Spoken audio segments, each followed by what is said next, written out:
விஜய் சேதுபதி நடிப்பில் 2013ஆம் ஆண்டு வெளியாகி சூப்பர் ஹிட்டான படம் சூதுகவும். இதில் விஜய் சேதுபதிக்கு ஜோடியாக சஞ்சிதா ஷெட்டி நடித்திருந்தார். மேலும் பாபி சிம்ஹா, அசோக் செல்வன், கருணாகரன் உள்ளிட்ட பலர் நடித்திருந்தனர்.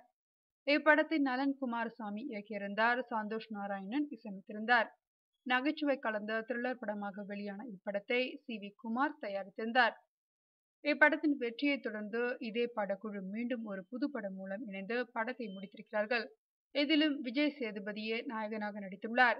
சி.வி. குமாரே தயாரித்திருக்கிறார்.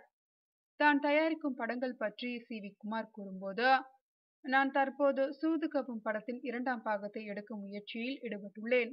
அதேபோல் சமீபத்தில் ரிலீஸ் ஆகி ரசிகர்களின் வரவேற்பை பெற்று வரும் இன்று நேற்று நாளை படத்தின் 2ஆம் பாகத்திற்கான பேச்சுவார்த்தை நடந்து வருகிறது. மேலும் தெகிடி படம் போல் துப்பறியும் படத்தை தயாரிக்கவும் இருக்கிறேன் என்று கூறினார் சி.வி. குமார்.